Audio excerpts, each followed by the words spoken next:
Truly loving yourself is never about following the tide of consumerism. It is a cold survival strategy. It is a hardcore discipline that requires a lifetime of practice. It asks us to be like a responsible gardener. We must ruthlessly pull the weeds from our minds rather than lying in the wasteland numbing ourselves. These few words might sound a bit harsh, but in our long lives, this is the most easily overlooked truth. We have walked through half our lives and weathered many storms. Reaching this middle age, the pain in the hearts of many people is not actually about a lack of material things. It is because, deep down, we simply do not know how to treat ourselves correctly. We habitually let the voices of the outside world sweep us away. We try to find a perfect reflection in this rapidly changing new world. The result is that we only spin in circles. We completely drain our energy and life force. This is Zen Seeker Wu. Today I want to sit down and slowly share a few reflections with you about loving yourself. This is far from about teaching you something shallow like buying an expensive bag or taking a picture in a hot bath. It is a survival wisdom. It allows us to live with more clarity and stability in this complicated world. Before we begin this mental decluttering, you can quietly think about how you usually treat yourself. When you feel tired, do you choose to rest well, or do you continue to force yourself to meet the expectations of others? When you make a mistake, do you gently comfort yourself, or do you tear yourself apart with the most vicious words in your mind? We often package loving ourselves as a soft emotion or a narcissistic indulgence. We always feel that if we are just a little better to ourselves, buy something nice, eat something good, that is loving ourselves. But if you quiet your mind and carefully observe your inner self, you will understand that superficial satisfaction is fleeting. It leaves behind deeper emptiness and anxiety. Truly loving yourself is your only shield for staying awake in this noisy world. It is a crucial foundation of all happiness and inner peace. If you also hope to find your own inner peace in this unpredictable life, if you want to build a life philosophy that keeps you safe and sound no matter the storms outside, please subscribe to my channel and like this video. This is not just support for my effort, it is a promise of growth that you make to yourself deep in your heart. If you are currently trapped in a swamp of self-doubt and cannot get out, or if you feel deeply helpless facing the heavy pressure of life, please leave your thoughts in the comments. Write down the sentence, "I am willing to take responsibility for loving myself." Let us gather in this small space to create an energy field that supports and warms each other. No, let us bring our focus back. Let us talk about the first core layer of loving yourself, which is taking ownership of your responsibility. In our culture, we are taught from a young age to take good care of our family. We are taught to be loyal to our friends and dedicated to our work.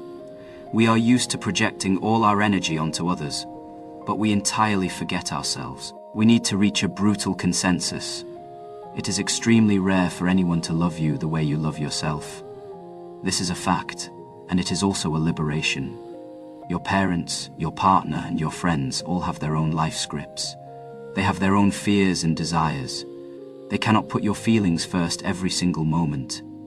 In this world, you are the only person who must live with yourself 24 hours a day. You are your only lifelong partner. Since this is true, how should you treat this lifelong partner? Many people treat themselves as a guest waiting to be pleased, or as a victim of life. They always wait for the world to give them candy. When the world gives them a slap instead, they fall into deep self-pity. They feel that life is unfair and that the people around them have wronged them. This is not self-love. This is treating yourself like an overgrown infant. Truly loving yourself means seeing yourself as a subject of responsibility that needs to be shaped, cherished, and strictly managed. Imagine that you are not just the resident of this body, you are the gardener of this life. If you took over an abandoned garden full of weeds and poor soil, what would you do? You certainly would not look at the weeds and say, "This is part of the garden too. I must accept it," and then go to sleep in the weeds. That is laziness. That is a desecration of the garden. A gardener who truly cherishes the garden will carefully observe the soil, and when necessary, he will coldly prune away the diseased and withered branches, even if the pruning seems cruel. This process requires discipline. It requires judgment. It requires extreme long-term vision. So the core of loving yourself is never indulgence. it is self-parenting. You must become your own parent, your own coach, and your own architect. You must stand at a higher dimension to examine that small self struggling in reality. You must gently but firmly tell that self that for your long-term benefit, we must do some difficult things right now. This is the starting point of our entire discussion. You must become the builder of your own life, not a tenant who always picks faults and complains. This leads us to our second reflection, which is to embrace reality without reservation. The first brick in building a life is truth. I have seen too many people who do not love themselves. The root cause is that they cannot face their true selves. A perfect fantasy lives in their minds, a version of themselves that is smarter, richer, more disciplined, and more loved. Then they take this perfect ruler and ruthlessly beat their imperfect real selves with it every day in their minds. They repeatedly question themselves late at night. Why am I so lazy? Why can I not be as successful as that person? Why do I have such dark jealousy? This self-attack is a perpetual motion machine of pain. You are fighting a phantom that does not even exist, and that phantom is invincible because it is a perfect collection of your imagination. Truly loving yourself begins with the spirit of a scientist. When you walk into a laboratory and see bacteria or a chemical reaction under a microscope, you do not pass moral judgment on it.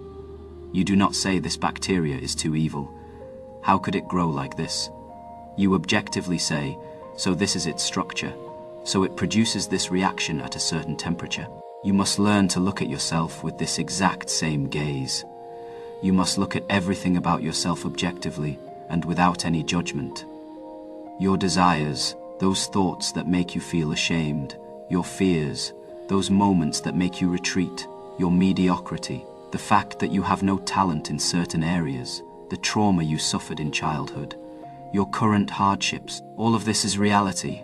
In my experience, if you fight against reality, reality almost always wins. If you cannot honestly face all of yourself, you will always be building a house on quicksand. It will collapse at any moment. Loving yourself means you must look at the person in the mirror. Look at all their flaws and scars. Take a deep breath and calmly say, "This is me. This is my complete starting point right now. I know I have many shortcomings, but I fully accept this mess, because only by admitting this can I truly begin to clean up and rebuild." This is not just psychological comfort. This is extreme pragmatism. You cannot change what you do not admit exists. When you stop wasting precious energy on covering up, denying, and attacking yourself, your massive life energy is released. You can finally start asking the truly constructive question. The current situation is like this, so what do we do next? We must take off steadily from the solid ground of reality, not jump blindly from the cliff of fantasy. When we stand on the ground of reality, the first and only asset we truly own is our body.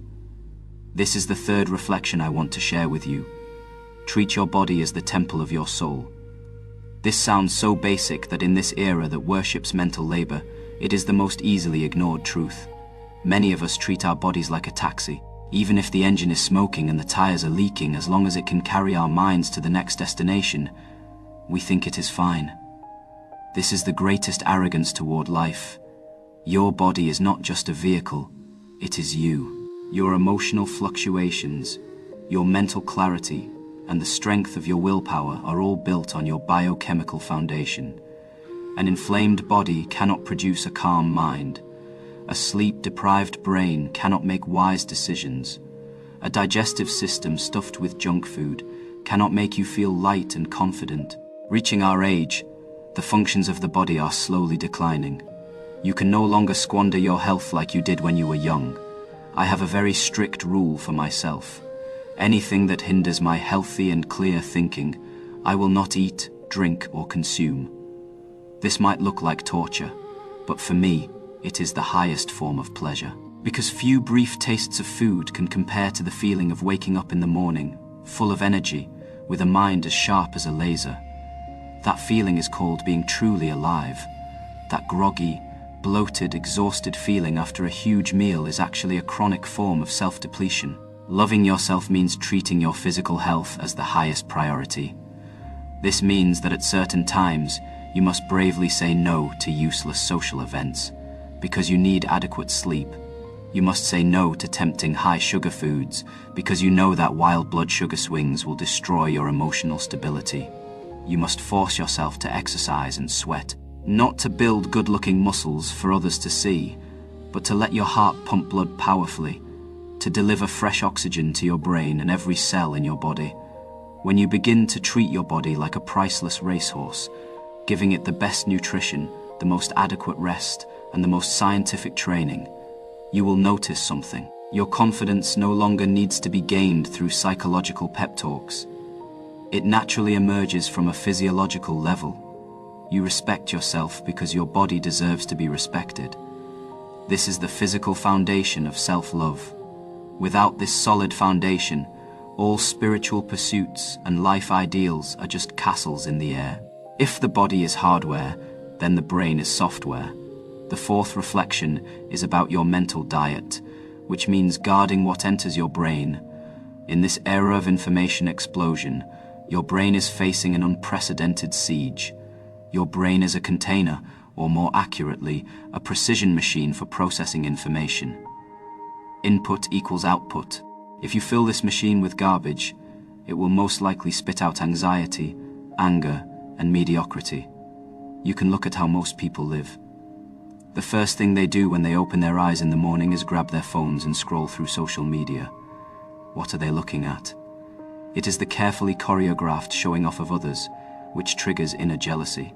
It is sensational news taken out of context, which triggers pointless anger. It is empty, funny short videos that consume precious attention. Their brains are stuffed with the lives of others, the opinions of others, and the dramatic conflicts of others. Then they wonder why their minds cannot find peace and why they always feel unhappy. The reason is simple. You are continuously feeding your brain a kind of mental poison. It is becoming the cold gatekeeper of your brain. It is you deciding what is important to you, and then decisively ignoring everything else. I am extremely picky about my information sources. I would rather spend my time reading classic books written centuries ago that have stood the test of time. I would rather have silent conversations with the greatest souls in human history than spend 1 minute paying attention to trending arguments on the internet, because classics nourish my wisdom and allow me to see further. Arguments only drain my emotions and make me narrow-minded. Loving yourself means you must have the courage to be uninformed. You do not need to know what the current trends are. You do not need to know which celebrity is in a scandal again. You do not need to know about trivial matters happening in distant countries that have nothing to do with you. When you begin to actively and strictly filter the information entering your brain, something magical happens. Your thinking will slow down, but it will become extremely deep. Your anxiety will drop significantly because you are no longer comparing your real behind the scenes with the fake highlight reel of everyone else. You begin to regain control of your own brain. In addition to your information environment, there is your physical and social environment. You can look at the people around you. Ancient wisdom says you take on the colors of your surroundings. You are the average of the 5 people you spend the most time with. If your friends complain about life every day, gossip about others, and waste time, it is almost impossible for you to grow upward alone. This is cruel. But loving yourself sometimes means you must slowly walk away from certain circles. It means you must seek out people who provoke your thoughts, make you feel peaceful, and inspire you to be better. If there are no such people around, find them in books or find them in nature. It is better to enjoy high-quality solitude than to associate with people who drain your energy. On this level, loving yourself means creating a sterile, nutrient-rich ecosystem for yourself. An environment where your soul can breathe freely and stretch out. We have talked about the body. We have talked about the brain. Now let us talk about your most scarce resource, which is time. The 5th reflection is to be extremely stingy, yet extremely generous with your time. Time is your only non-renewable currency. How you spend your time equals how you love yourself. The passing of every minute is a part of your life, disappearing forever. If you truly love yourself, how would you treat this limited life? Many people sell their time cheaply. They do jobs they absolutely hate just to make a living. They attend boring parties just to fit in. They browse the web aimlessly just to kill time. Killing time is simply the most cruel phrase in the world, because it is equivalent to chronic self-depletion. In my system of living, I suggest that everyone set an extremely high value on their time. Even if your current income has not reached that level, you must set a price for yourself in your heart. Once you set this high standard, many decisions in life will become extremely simple. If someone asks you to do something meaningless, you will ask yourself if it is worth your precious lifetime. If the answer is no, you should decisively refuse. You will begin to be willing to spend money to solve trivial matters, because your time is more expensive than the market price of those chores. This might sound a bit utilitarian, but it is actually a sacred self-declaration. It is declaring to the universe that my life is very important. Loving yourself is learning to refuse ruthlessly. Refuse those demands that do not match the value of your time. Refuse the distractions that try to steal your attention. But what is this stinginess for? It is so you can be extremely generous in other areas. When you save the time that would have otherwise been wasted, where do you invest it? You must invest it in things that truly generate compound interest. Go learn a skill that is hard to replace. Engage in deep thinking. Create your own unique work. Spend high-quality time with family and close friends who truly nourish your life. Or simply sit quietly and purely enjoy the existence of the present moment. You must spend time on things that appreciate the value of your life, or things that bring you profound happiness. Everything outside of this is a waste of life. We must treat time seriously and use it to establish our own life rules. Do not be the people pleaser who is always on call. Be the master who has absolute control over your own time. Only when you firmly defend your own time will others truly begin to respect it. Next, I want to talk to you about uniqueness. This is the sixth reflection. Escape the trap of competition. Our society is like a giant factory that hands everyone a standardized script. Go to a good school, find a good job, climb the social ladder through fierce competition, buy a big house, drive a nice car. Do all this to gain worldly status and the envy of others. Many people exhaust their entire lives following this script. They feel miserable because they are always competing. If you are competing, it means you are copying the path others have walked. If you are copying, it means you are not truly being yourself. Loving yourself means bravely tearing up this standard script. Competition is for those who cannot find themselves. This might sound a bit arrogant, but what I mean is this. If you are doing what only you can do, you have virtually no competitors. Every one of us is unique in the universe. This is not just a comforting phrase. It is a fact on a genetic and spiritual level. Your life experiences, your unique interests, and your combination of talents are one of a kind in this world. But as we grow up, we often cut off parts of ourselves to fit the standards of society. We force ourselves into a standardized mold. Loving yourself means quietly listening to that faint but true voice deep inside you. You must ask yourself what you are genuinely curious about, not what makes the most money, not what makes you look respectable. But what is the thing that makes you completely lose track of time when you do it? What is the thing that looks like painful work to others, but feels like effortless play to you? True wealth and happiness never come from working harder than others at what everyone else is doing. They come from becoming your true self. You combine your experiences, your hobbies, and your strengths to form a set of knowledge and abilities that belongs exclusively to you. It is incredibly hard for anyone to beat you in this area, because no one can be more like you than you. Loving yourself means investing all your resources into digging deep and cultivating your uniqueness. Even if it looks very niche, even if it is not understood by the people around you at first, you must dare to walk a road less traveled. You must explore the fields that make you feel excited. When you stop trying to be a supporting character in the story of someone else, and when you start using your uniqueness to create value for this world, you will receive an incredibly profound reward. This reward is not just a material return, it is an unshakable self-validation. You no longer need external applause to prove your worth, because your worth comes from your absolute loyalty to your unique path. Only when you are being yourself are you irreplaceable. Loving yourself is making yourself irreplaceable in this world. The seventh reflection is a very profound one: detachment and observation. You must understand that you are not your thoughts.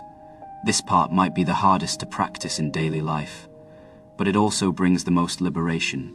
We often fall into an illusion, believing that I am my thoughts and I am my emotions. When you have an anxious thought, you feel that you are doomed and that you are an anxious person. When you face a failure, you feel that you are a complete failure. You mistake that chattering voice in your head for yourself. This is like mistaking the changing weather for the sky itself. Clouds will come and clouds will go. Heavy rain will fall and fierce winds will howl. But the sky is always there, blue, vast, and unchanged. Loving yourself is learning to be that sky, not those unpredictable clouds. This is the power of awareness, often spoken of in Zen philosophy. You need to practice the perspective of an observer. When feelings of anger arise, do not jump straight in and become the anger itself. Try to take a step back in your mind and say to yourself, "Look, a feeling of anger has appeared in my brain. This is interesting. My body is heating up and my heartbeat is accelerating." When you can describe it this calmly, you have already separated from it. You are no longer the anger. You are the vast space that is aware of the existence of the anger. This separation is the highest form of self-love and compassion, because it means you no longer judge yourself harshly just for having a passing negative thought. You no longer think you are a bad person just because a dark emotion flashes through your mind. You know, those are just physiological reactions. They are merely echoes left by past experiences. They will flow through you, but they do not truly define you. This will bring you tremendous spiritual freedom. You no longer grip tightly onto every thought. You can watch negative emotions arrive, nod to them in greeting, and then quietly watch them leave without being dragged into the abyss. This requires long-term practice, but it is absolutely worth it. Because only when you are no longer a slave to your emotions can you truly become the master of your own mind. Loving yourself means leaving a wide space within your heart. It is allowing all kinds of weather to happen inside, while always maintaining the stillness of the sky itself. For the 8th reflection, let us talk about money and freedom, buying your own freedom. In discussions about the soul and love, talking about money might seem a bit vulgar, but as adults who have weathered the harsh realities of life, we must not avoid talking about money, because financial pressure is a giant beast that devours self-respect and inner peace. If you have to worry about basic survival every day, if you have to endure a disrespectful environment just to pay rent, it is very hard to truly practice loving yourself.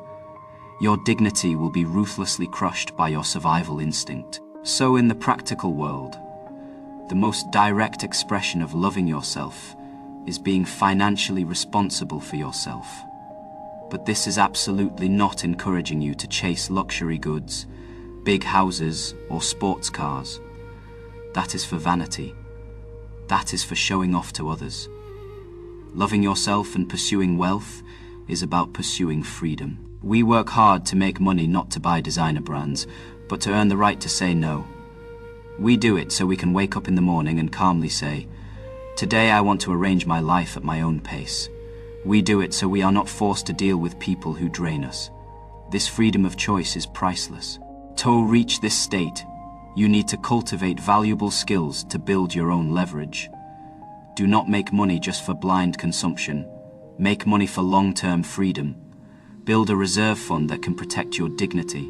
When you have this money, and when you know you can still live decently even in the face of sudden changes, your mindset will undergo a qualitative shift.